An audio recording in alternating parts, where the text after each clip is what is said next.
All right. I see folks are trickling in, so we'll give it about a minute, and then we'll sort of run through the webinar.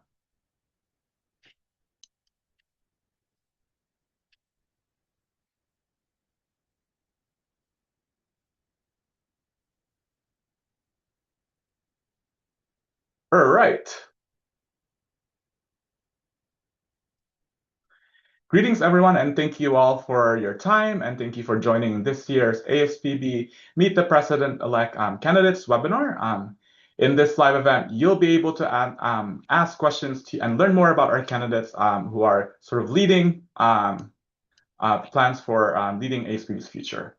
By getting involved in this process and voting in our election, you are helping us shape the future of the society, which is really important, and the plant science community as a whole. So we really appreciate you being here. And to kick things off, I would like to invite our ASPB's nomination committee chair and president-elect Tessa Birch-Schmidt to talk about the nomination process and briefly introduce the candidate and our event moderator. Tessa, over to you. Thank you very much, Jason, and it is my pleasure to welcome all of our attendees at the webinar this morning, and especially our candidates who it is my pleasure to introduce today. So in my capacity as the chair of the nominations committee, I will tell you a little bit about how the nominations process was carried out and how candidates were selected to serve for this election. So the nominations committee is responsible for collecting nominations and identifying candidates for member-elected positions on the board of directors. And these candidates are selected from general ASPB membership. The nominations committee includes the president-elect, the president, and three elected by the Equity, Diversity, and Inclusion Committee, the Early Career Plan Science section, and the ASPB Council. So open positions on the board of directors this year are the president-elect and secretary-elect. Nominations for these positions were opened in November last year, and they closed on February 13th of this year. We received several nominations for both positions. And how did we go about selecting the candidates? So the nominations committee met and discussed the attributes of each nominee for each position. And then the president-elect contacted potential candidates from this pool, explained the responsibilities, and identified candidates who were willing to make a commitment to stand for election. A second pool of candidates was also introduced, and this actually comprised persons who had been nominated in previous years. So again, the nominations committee chair, the president-elect, reached out and identified persons who were willing to serve as president-elect or secretary-elect. And thus we have one candidate selected from the nominations received this year and another candidate from nominations that were collected by the nominations committee in previous years. After all of this was done, the result is that we have two excellent candidates who you will hear from today for the post of president-elect. They are Gloria Mude and Aruna Kilaru. Thank you, both of you, very much for agreeing to stand for election. I hope you have had the chance to read the bio sketches of both of these amazing candidates, and you have had a chance to hear about their backgrounds, and today you will have a chance to learn more about their vision and goals for ASPB. I want to remind you that in addition to the candidates for president-elect, there are also candidates for secretary-elect. They are Rebecca Roston and Ravi Palanivelu. So I urge you again to make your voice heard, do your part in ASPB governance, and make sure you vote in the election. The election closes on January 19th. Don't let the date pass you by. So again, thank you to the members of the nominations committee for selecting our candidates. Thank you to the candidates for being here. Thank you to our moderator, who will introduce himself soon. And thank you very much to all of you for taking the time and interest in ASPB to join here this morning. Thanks, Jason. You're muted, Jason. Thank you.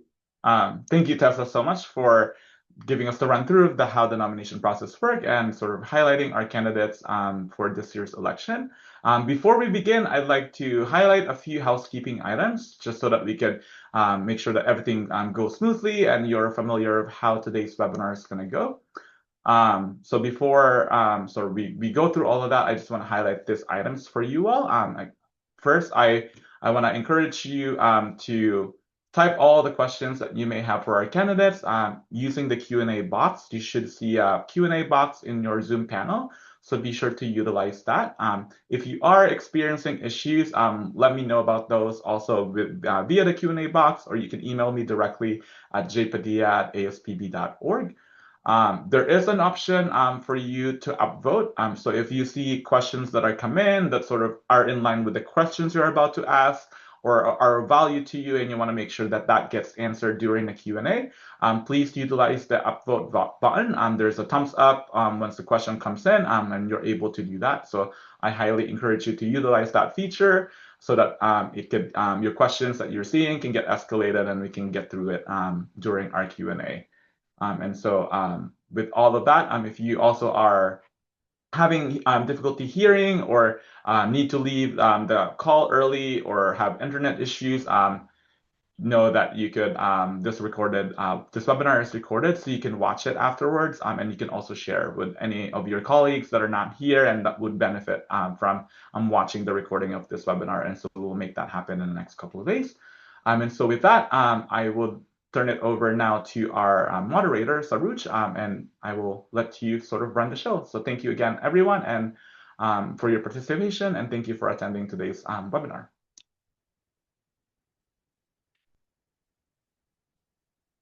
Saruj, over to you.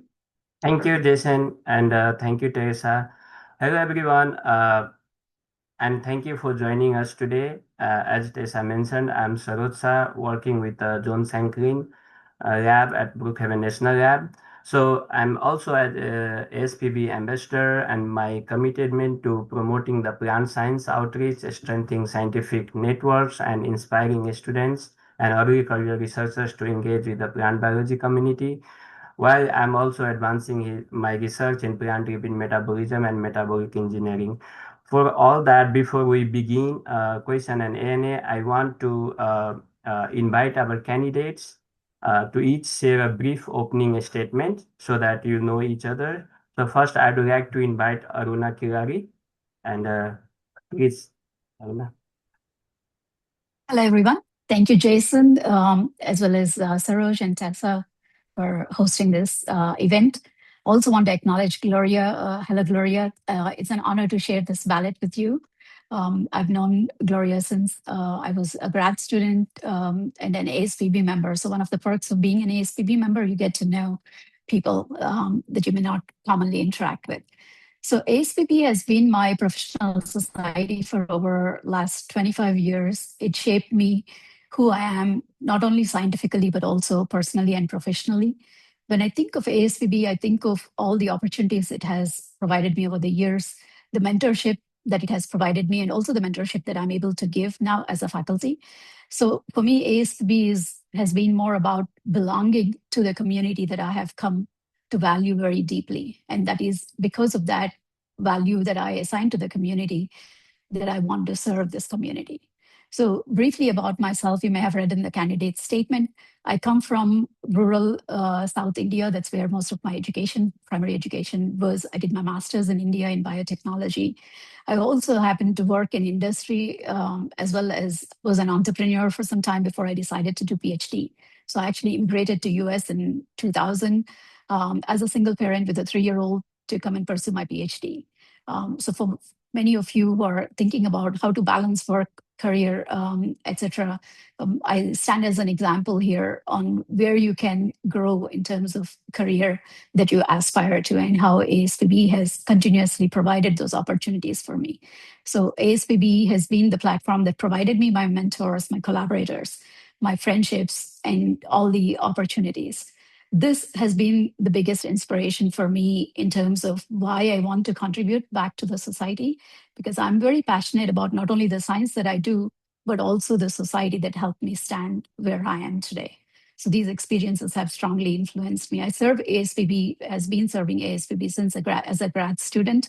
I've been an ambassador. I've worked for Southern Section as a member, as well as all through the leadership hierarchy of Southern Section. I worked for Women in Plant Biology. I currently serve membership committee as the chair of the membership committee. I'm on the board of directors as well as the ASPB council. I have come to understand, not just as a member, what the needs are for ASP from the membership perspective, what are the needs for a member, but now being on the governance side, I also understand the challenges ASPB faces in terms of addressing the needs of the members, as well as the operational responsibilities, the financial responsibilities. So for me, I come with an agenda, if elected, that I want to represent both aspects, the leadership role one has to play as a president, but also the membership needs. I want to have my priorities, which I said in this statement, as engagement, alignment, and expansion. Those are the three priorities interrelated that I want to work for.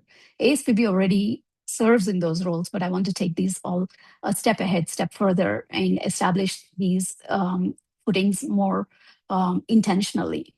So in terms of engagement, I want this to be a place, what it felt to me, a place that where everyone can feel that they belong, and intentional inclusiveness within the society. And in terms of alignment, ASPB does a lot of activities. We have so many forums, so many committees. I want to make sure that the activities are in alignment, not only with the needs and also with the strategic mission as well for the ASPB, that are in alignment with the core values. And in terms of expansion, again, ASPB does a lot. Many of you may have been Plante members. ASPB serves almost 30,000 members on Plante and various other platforms. We have about 2,500 in terms of membership, ASPB core membership. But this is also represented by more than 40% of them are international members and early career and students and so on, and PUI members.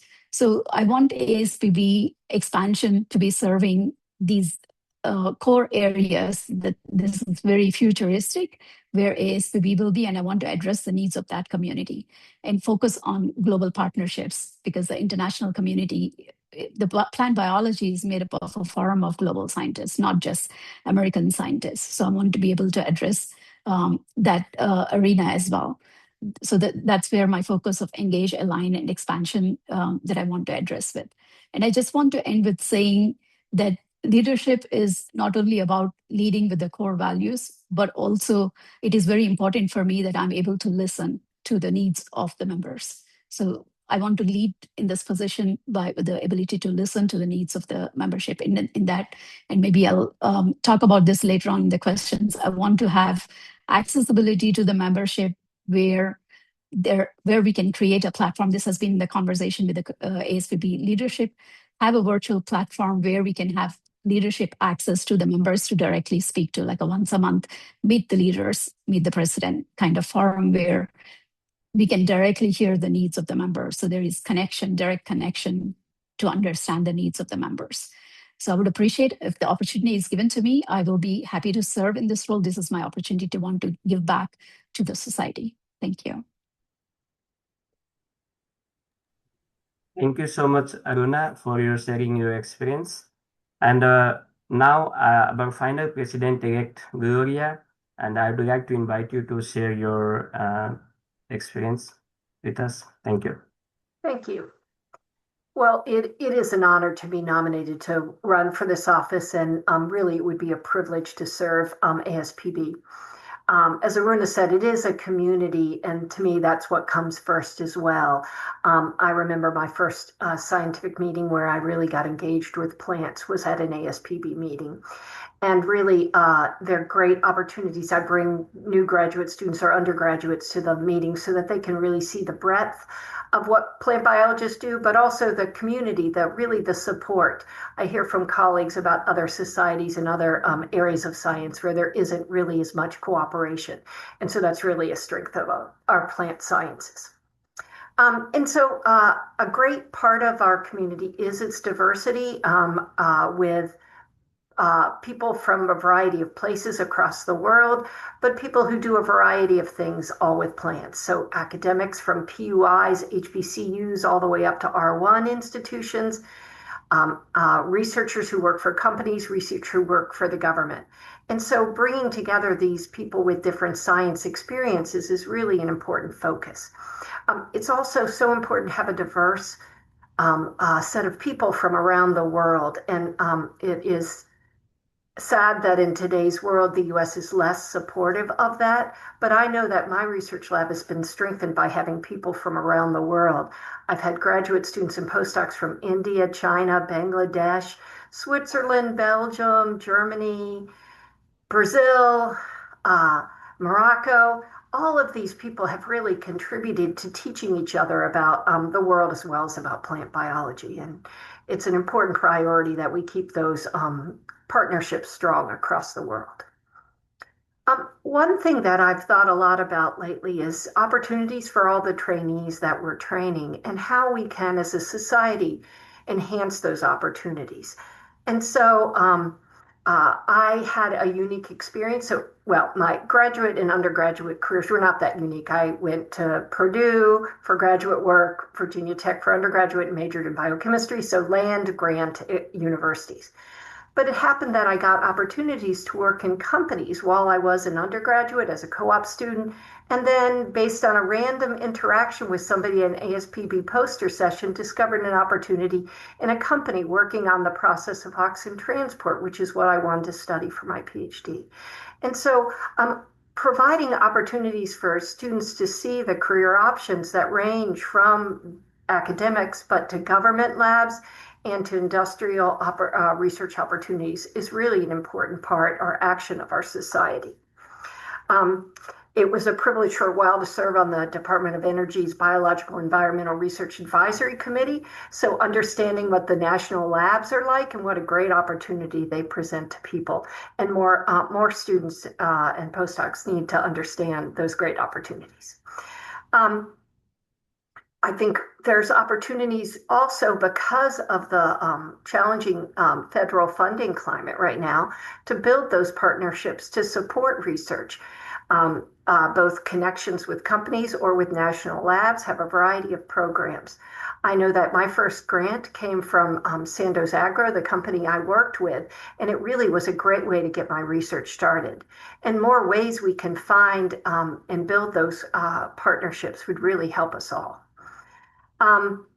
I think a really critical role in today's world is for us to all engage with our elected officials. And so last year, when I was feeling the importance of that engagement, I volunteered to be on the ASPB Science Policy Committee. And that really has given me a chance to learn what's happening with science policy in the US and also communicate the needs for improving funding opportunities to members of Congress. And so those are really important activities that are helped by the folks at Louis Burke, who ASPB works with, who have taught us all how to talk to congressmen and congresspersons, and really could, I think, do more to help the rest of the society with those communications, which are so critical in today's world. The other thing that ASPB has inspired me is with teaching tools in plant biology. I get to occasionally teach plant physiology and development. And that course, we've utilized those great communication tools. But I think we can even do more things. I know that at a ASPB meeting, years ago, there was a forum on GMOs and how to talk to people about GMOs so they understood them. And it was really an interesting event to hear people who'd studied how the public responded to well, and they told us that if you were a woman, a mother, and a scientist in academics, you were the person who could best talk to the public about GMOs. And that inspired me actually to write a Bloom grant, ASPB Education Society, that took us into public schools to really teach students what GMOs were and how they were engineered and how that compared to traditional breeding. And so giving us all tools to really speak to not just Congress people, but to our neighbors about plant biology. And I know for me, in recent years, my lab has started really focusing on tomato plant reproduction and how it's very sensitive to high temperature stress.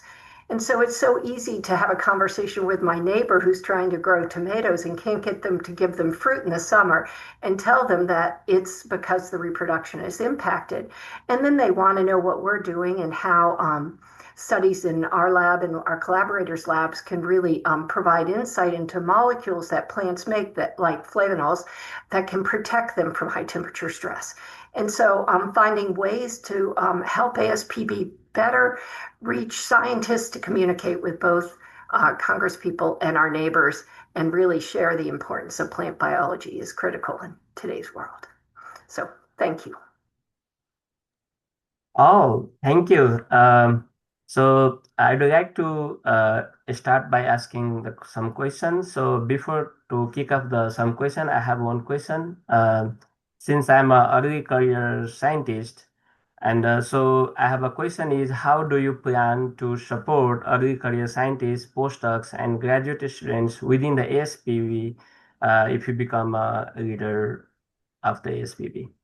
I would like to go with Aruna first. Thank you for that question, Saroj. I really like this question. I mean, I think ASPB helped me exactly be in the phase you are in, Saroj, as an ambassador. That's a role I played. And coming here to US as a grad student, also as an international grad student, I kind of understand the diverse needs of students and early career scientists and what ASPB can do in that sector. I think one of the things that ASPB already has been doing very well is providing network opportunities, career guidance, and also various platforms where they can be successful. So I think we can expand on this, allowing identifying what the new needs are. For example, I know like now the plant biology is opening into like AI, a digital era, AI sector, bringing in more computational plant biology. So it's not anymore just a classical plant biology, right? There's new disciplines that are emerging in which the early career scientists need various tools to be trained in. So ASPB can build those kind of resources, tools, career workshops, and also in the annual meetings or even the webinars that we've been constantly doing through the Plante platform. Though we can train the early career scientists and the opportunities they have, but also the networking opportunities. I think being part of the society, one of the greatest assets you have is your ability to connect with anyone you choose to through the ASPB community. So I'm going to focus on those aspects as well. And not only be just successful within the academic side, I think one of the things that we had gaps in is ASPB has been more of an academic society, but also an expansion into various other fields, right? Like Gloria was talking about some of these like expansion in the industry opportunities and science policy. I've had exposure working in for NSF and USDA as brief fellowship programs that I've had.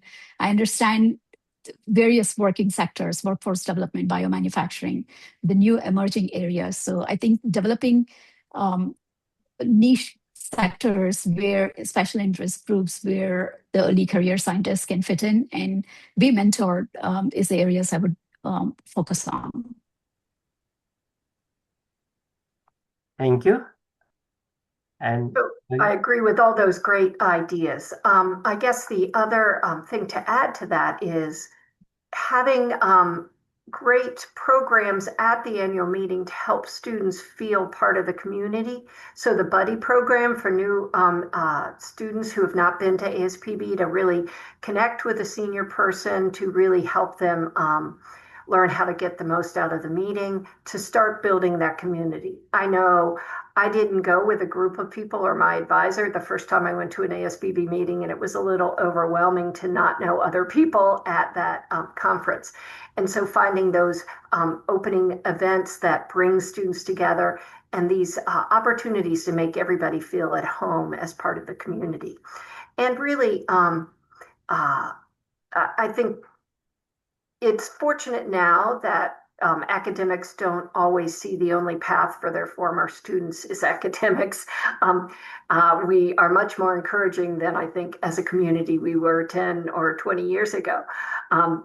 But I think the tools to understand how to make yourself marketable for different career paths are not as apparent to everybody. And so having more opportunities for people to learn what companies or national labs are looking for, and sort of educating people to prepare them not just for the path in academics, but for other career options in formal and informal ways at the meeting. Online webinars are all really critical in today's world. Thanks. Thank you, both of you. Now the next question is from our audience is, how would you advocate for plant science funding and public awareness at the national and international levels? I would like to go with Gloria first. Thank you. So this, I can tell you a little bit about what the Science Policy Committee does. And I think, again, we should do more of that. So in the last month, we all met with our House of Representatives members that represented us and our Senate members, or representatives from their offices, and got to tell them about important initiatives. So there's a plant science initiative that's now being considered by our Congress is bringing as a way to support plant science as NSF. I know on the ASPB website there's some information on that and information on how for each of us to contact our representatives. And so voices to support plant sciences, voices to support science in general are critical. I think organizing to make the importance of science clear. I remember the March for Science about 8 years ago in Washington, D.C. I was fortunately in town because I'd been on an NSF panel, and I got to march with the ASPB members in support for science. And so more opportunities to really make the public aware and our representatives aware of how important science funding is for not just the joy of doing research, but to make better food that can survive a warming climate, to have opportunities to train and educate. And these are really things we need to do much more communication of, especially now because they're getting less attention than they used to. Thanks. Thank you. Aruna, please. Everything that Gloria said, and I'll just add a little bit more to it because I think your question said both national and international levels. So I think what Gloria had said fits really well with what we could do internally for our community, our federal agencies, how we can motivate them to see what areas of plant science they should be focusing in. Obviously, talking to your membership, your Congress, and also addressing the public mistrust in science in general, and plant biology, GMOs, gene editing, and so on. I think developing those communication abilities and providing tools for both the early career scientists as well as at every career stage, having those tools to bring those conversations to the table.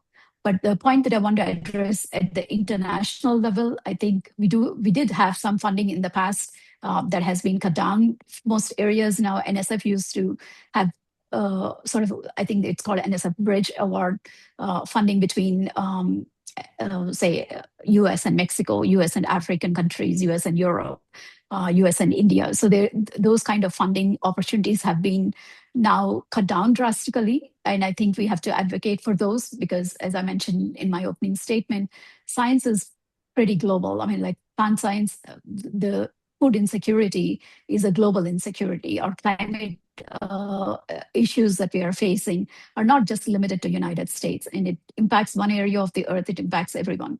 So these funding opportunities should also be internationally distributed, and we should advocate for those. And ASPB, being the largest plant biology society globally, has a big voice and a voice that can be heard. So it can impact both national levels and international levels if we put that on the forefront as our agenda of advocating for those issues. Thank you. So our next question would be like, what changes or new initiative would you like to introduce to enhance member engagement and society activities? Gloria first. I'm sorry, me first? Yeah. Okay. I think ASPB has a lot of committees that do a lot of important things, but I don't know that the society as a whole knows all the things that those important committees are doing. And so I think one really important next step is better communicating what's going on. So we get the weekly or monthly signal. It rarely tells us about the committee activities and how they're engaging with Congress or how they're things they're doing. I mean, we hear about Bloom grants, but other things, important things the Education Committee is doing. And so I think that's one way, people will get involved when they see an important activity that they feel some commitment to. Also, when I became interested in joining the Science Policy Committee, it actually took me a little while to figure out how I could volunteer for a committee. I know for young investigators, there's a button you can fill out and indicate your awareness. It was a lot harder to find that path as a senior person. And so I know we're all way too busy, but all of us has some passion that connects to some activity of ASPB. And so helping people think about those passions and how they could serve on a committee and really execute them, I think would strengthen the society and give people a larger voice in the activities of the society. Thanks. Thank you. Aruna, please. Yeah, I think Gloria makes some great points. In order to enhance member engagement or create new initiatives, some initiatives are already underway that ASPB has been doing. But in terms of new initiatives, I think I sort of mentioned this through Plante, for example. I mean, the current initiatives include Plante Fellows. We have assistant feature editors for journals. We have ambassadors, more than 50 ambassadors, and ECR representatives. So there's a lot of room for leadership roles and direct participation in the society for young scientists. But I think one of the gaps that I've come to recognize is building the future, right? Like, what are the needs, upcoming needs? Like, how many of us are digitally educated? How many of us are educated in AI? How many of the early career scientists are better prepared for diverse roles? If they don't want to continue in academia and they want to go into industry, what can we do to facilitate those? And if we can create those little interest groups where any plant scientist, they can pick this is their area that they want to be trained in, and they can connect with that niche group to interconnect and train. And I think ASPB can provide those platforms. And when we can provide to the needs of the members, I think the members will automatically engage with the society. So I'll go back to the first statement that I made, that leadership has to listen to the audience, listen to the members. What are their needs? And if we can identify those needs, we can address those needs, and the members will be naturally engaged in the process, is what I believe. Thank you, both of you.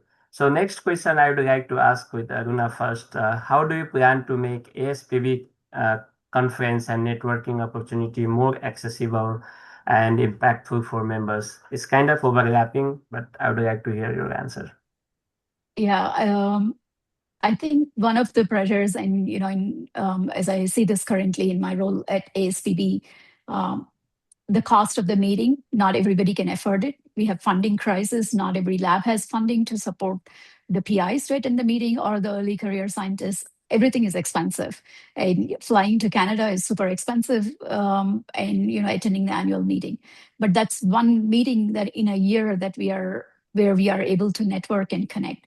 So I want to focus not only on the annual meeting as a resource for everybody to attend, but also focus on the regional meetings. Regional meetings, the sectional meetings, serve a great platform for people to connect, especially students and early career scientists with the faculty in that region. Like Southern Section caters to more than 14 states. You're attending 150 people, you can interact one-on-one basis in those 2 days and develop your networking skills. But the ASPB meeting, the annual meeting, what can we do to make it more accessible to address that question, Saroj? We are already doing partly hybrid, like virtual. So those who cannot afford full access costs, in-person costs, they can attend parts of the session, and the main symposia are virtually available. But we have to find ways to make this even more cost-friendly or accessible to countries, even say African countries or developing countries or labs with no funding, that they cannot even pay those virtual fees, right? But maybe there will be opportunities to pay like a group accessibility. And we have to look into reducing the financial burden and improving the accessibility while doing this both as at least partially hybrid virtual platform, and break down the annual meeting as not only just one annual meeting is the way to connect, that we can have multiple meetings, special interest group meetings where you can connect with your networking groups. Oh, nice. I would like to ask Gloria same question, please. Yeah, it is. Since COVID, we've learned how to have virtual meetings, and all of us realize that there's a loss by not being in person. But when it's impossible to be in person, having that as an option is critical. So again, it's great that we have, as a society, developed ways to provide that as a hybrid resource. I do appreciate all the webinars and all the recording of the webinars, since they never seem to align with your teaching schedule. And so providing additional resources like that. People love to talk about their research. Zoom is an easy way to record something. I don't think we can have too many of those resources. And the more of them we have, the more we even up opportunities for individuals across the country and world who can't come to our meetings. Aruna did bring up the regional meetings, and I do think they are a wonderful opportunity. I wish the regions were maybe a little smaller, since the southern region, you can have to go all the way to Oklahoma sometimes, I think, places that are not convenient, and not really close to home. But if you can find one of those near you, they're particularly good for students, because the poster sessions are busy and compact, and every student gets multiple people to talk to at their posters.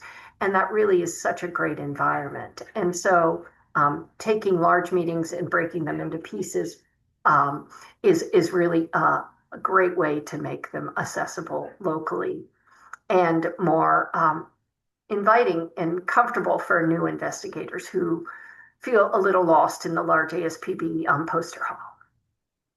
Thank you. Thank you. So I would like to go with the next question.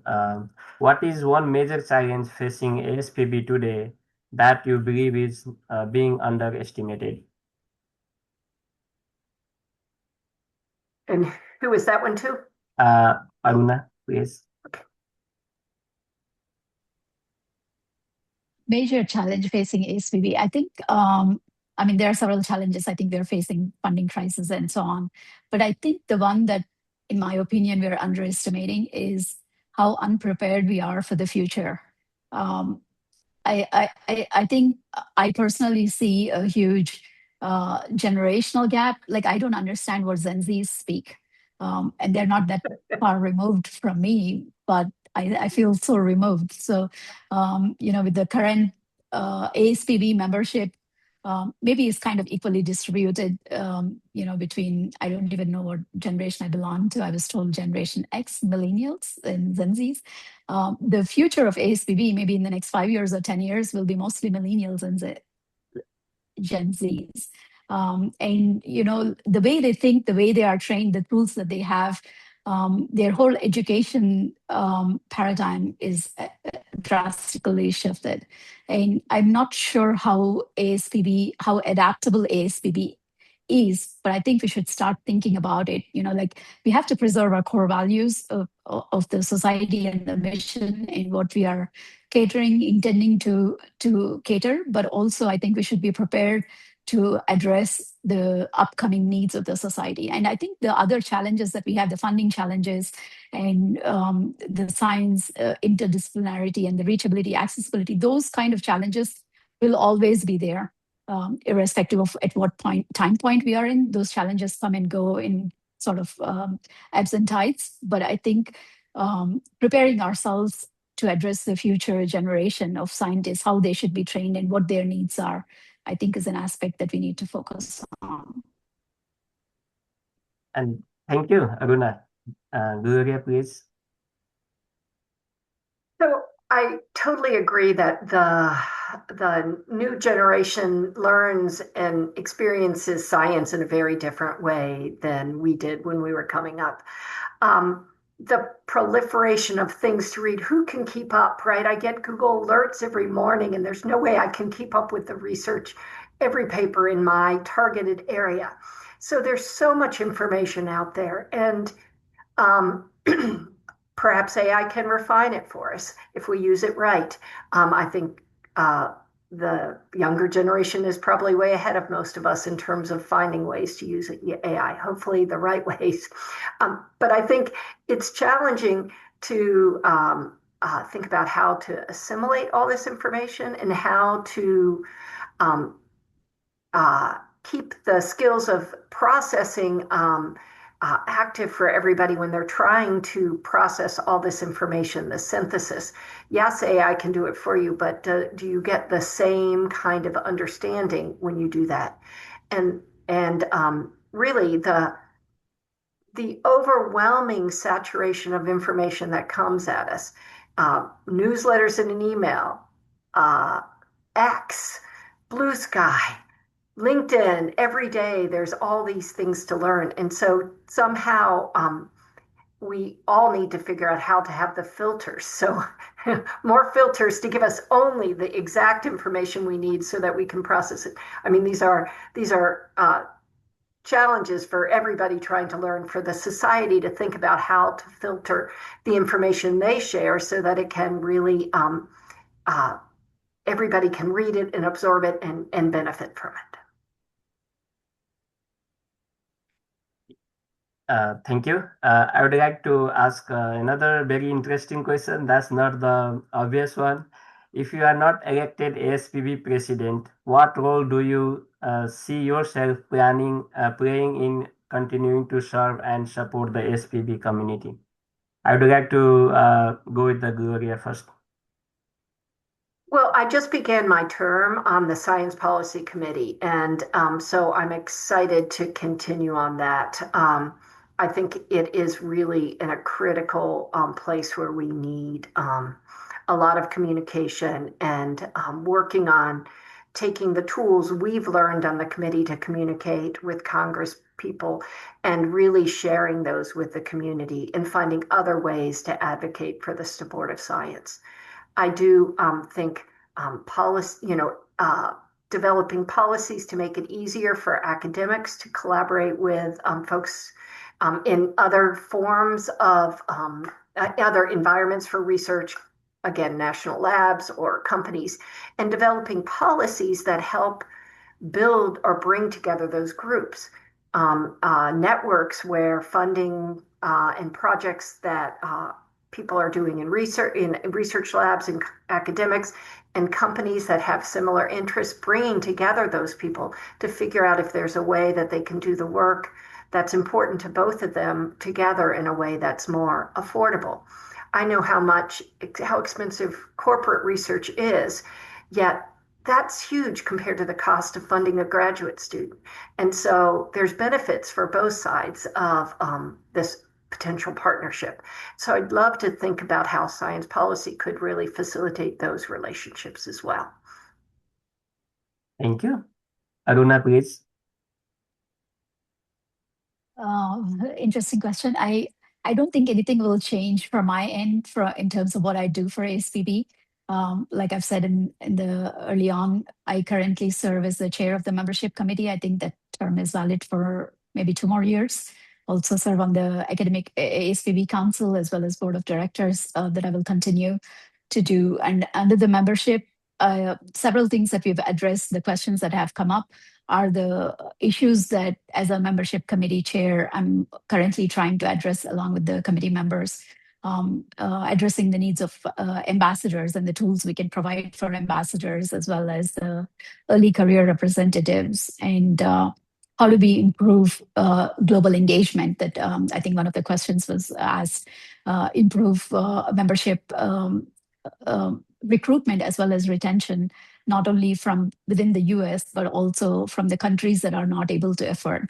Not many people know that we have like hardship application access that members can use when they want to sign up for ASPB membership, but cannot afford the costs of it. So, improving the visibility of ASPB and the things that ASPB does, the activities that ASPB is engaged in, making them more accessible are the areas that I'm going to continue to focus on in my current role within the ASPB, irrespective of my election. Thank you. How about Maria? For the same I question. think she just answered. I already answered that. Sorry. It's okay. So It's hard to keep up.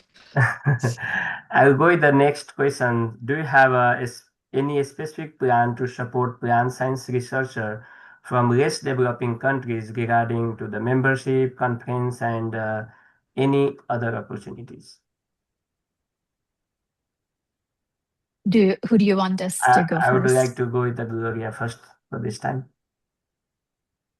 Well, I think if a researcher is able to join us at a meeting, it's a wonderful community to welcome people.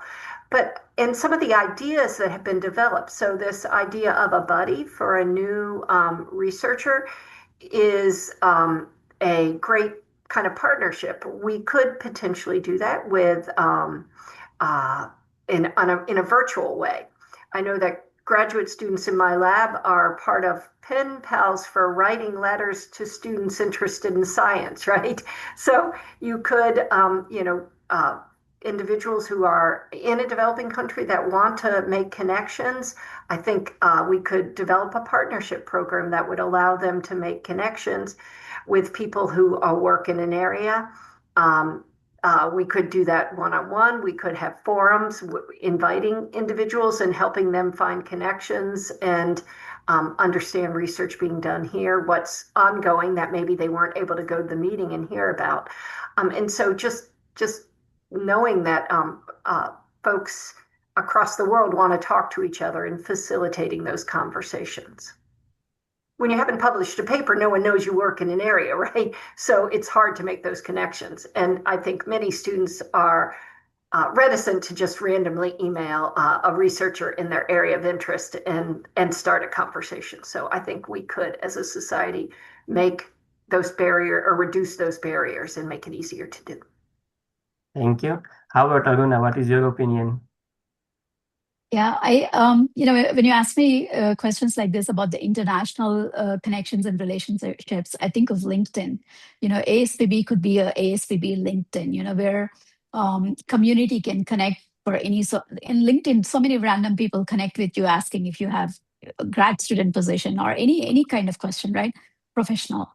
We could do the same with ASPB. I mean, ASPB has a network. I said 30,000 Plante members. But we don't have a network that allows for communication like the way LinkedIn does.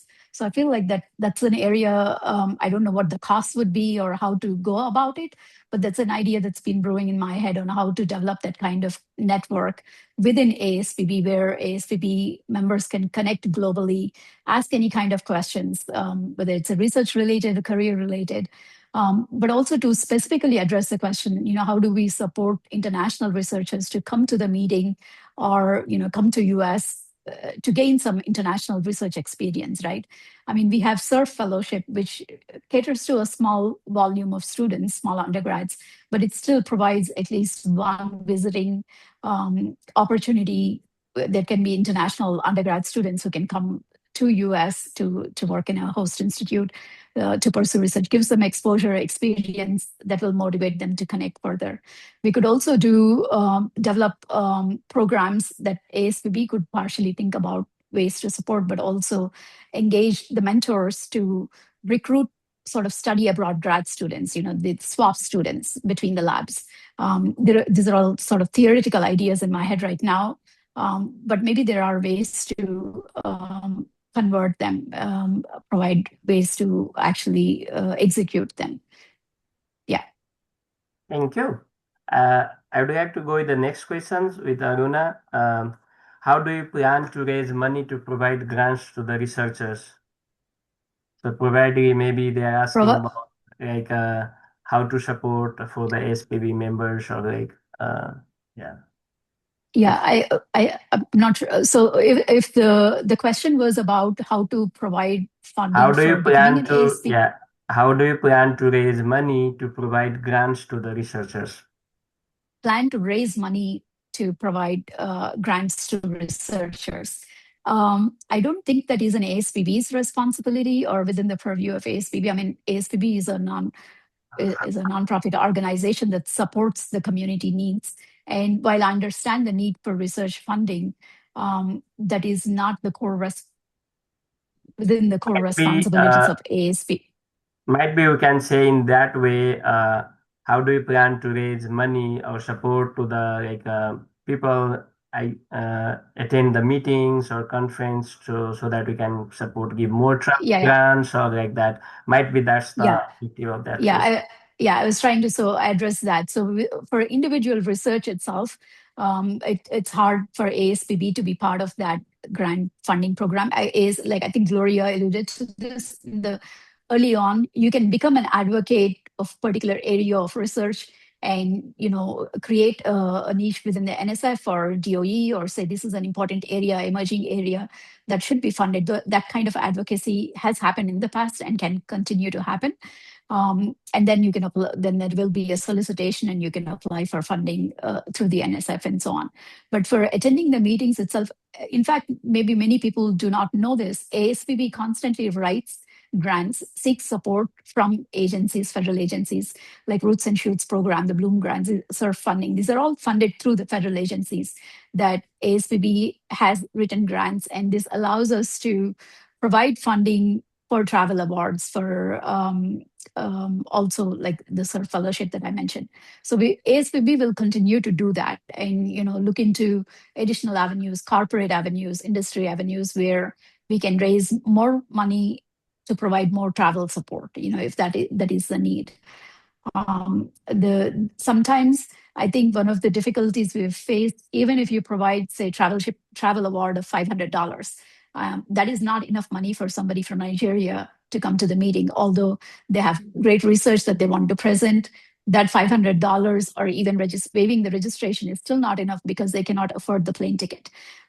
So the real barriers that are hard to address, and we have to continue to raise funds to provide such funding supports. Maybe there will be one international fellow that ASPB can sponsor through some industry funding that will allow us to bring in. It's a slow process, but we have to look into those avenues. Thank you. How about your opinion, please?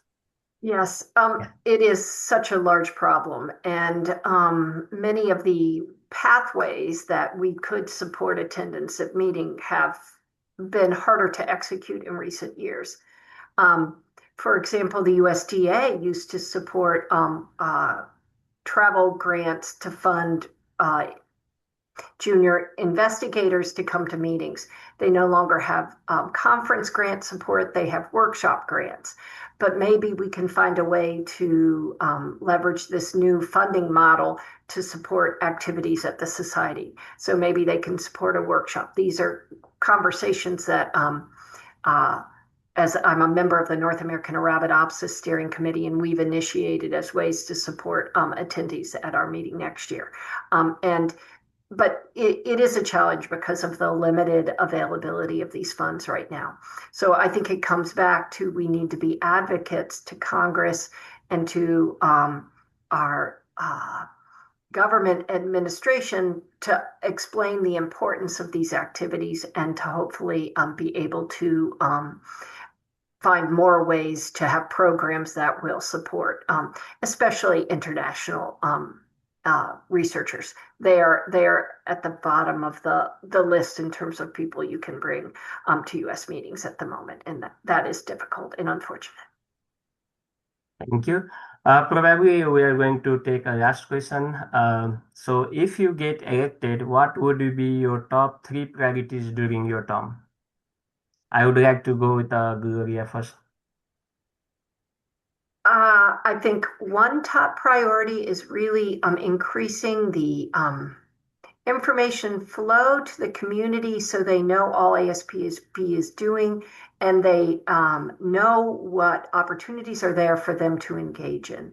2 is science advocacy, really being involved in science policy decisions at the federal government, supporting our granting agencies who have been there through this difficult time. And those people want to fund research so much, and it's been made difficult for them. And we really need to find a way to support them and their activities. And then really keeping our diverse international community connected. It's more complicated for people to come to the U.S. right now, and we need to more actively put our thought processes into really reaching those people, connecting with them in whatever way we can, because our community is by definition international and broad. We all collaborate with people from across the world. And right now, current policies are making that difficult. NIH is really limiting what you can do with international collaborators. And so we have to really advocate for rules that support our broad community. Thanks. Thank you. What's your opinion, Aguna? Well, I would say great minds think alike. So very much in alignment with what Gloria has listed. I would say I'm very passionate about global partnerships. So it's no particular order of priority, but among the 3 definitely is the global partnership. One of the things in terms of not just increasing membership engagement from global partners, but also maybe there are ways every 5 years or 7 years we can rotate where ASPB meeting is being conducted. It doesn't have to be always within the US. Maybe it could, now we move to Canada, but maybe we can expand this geographical zone as the membership representation is changing. If we have more members from the European or the Asian, maybe we can every once in a while rotate the meeting to make it more accessible to people who are not able to reach in person to the annual meeting where it is currently located within Northern America. So that's one aspect among other aspects that I've mentioned about the global partnerships. The other one, Gloria listed communication. Also, one thing that I'm really want to be intentional about is the accessibility to the leadership, that we should be able to reach to the members as elected members, that every member in the community should have access to them. And that communication would also include, I think, transparency. I think it, again, aligns a little bit with what Gloria has mentioned, that so many members are not aware of what ASPB is doing. But I think the part transparency that I'm alluding to is also, they're not aware of how it is being done.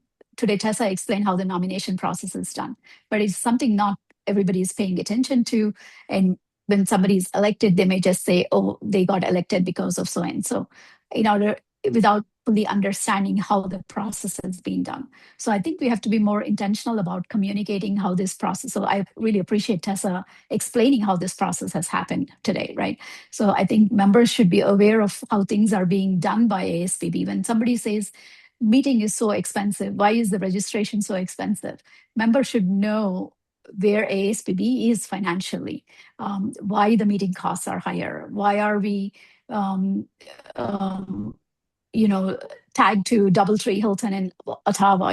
Why are we assigned to these hotels? There's a reason behind every action that is taken by the society, but the members are not aware of that. And then you come to your own general conclusions. So I really want to bring in the transparency along with the communication, having accessibility. So I think that along those lines are where my top 3 priorities are, besides the vision that I've talked about early on.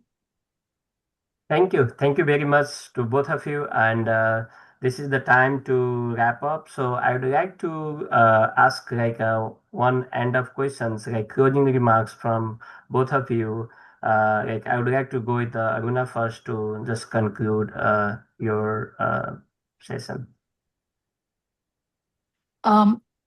When someone asked, what would I do if I don't get elected? I think I've been always passionate about ASPB. I will continue to do what I will do for ASPB. I think if I'm elected to this role, it would be a privilege. It would be an honor to convert the vision that I have into action. And I would appreciate your support. I mean, I've been a passionate member of ASPB, and serving the community has been something that has naturally come to me all these years, right from grad student to where I am today. I have many ideas, including importance of representation at every level. I don't mean just by race or gender, but representation in terms of every level, growing up in the career stage from a grad student to where I am today, and having the opportunity to serve. I see that as a privilege, and I would appreciate your vote. Thank you. Thank you. How about you, Gloria? So I think running a society, building any kind of, or strengthening any kind of organization is a teamwork process. And so I guess I want to conclude by saying there's a lot going on at ASPB that we don't all understand. But the best way for a future leader moving forward is to listen a lot at first, listen to the community, what they need and want, listen to the folks at ASPB who are both employees and volunteers driving initiatives, and really understand what's working well and should be left alone, what needs more attention, and really where our greatest challenges are, so that we can together come up with the best course forward. And so for me, building consensus is a really important priority, and something I love doing, where I can talk to a variety of people and figure out what they need and find the best path. And so that would be the approach I would use if I were elected.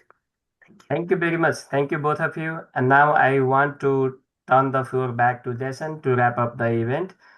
Jason, please. Yep. Thank you again, everyone. Thank you to our president-elect candidates, Aruna and Gloria, and a special thank you to our moderator. Again, just a friendly reminder, voting ends on June 19th, and you can scan the QR code and then the website also, so make sure you cast your ballot. And I'm going to invite back our nomination chair and this year's president-elect to give us some closing remarks. Thank you very much, Jason. And in closing, I wish to thank our 2 candidates, Aruna and Gloria, for taking the time to share their ideas and their plans for ASPB. I very much enjoyed listening to your contributions today. It's going to be a tough choice, but I will vote.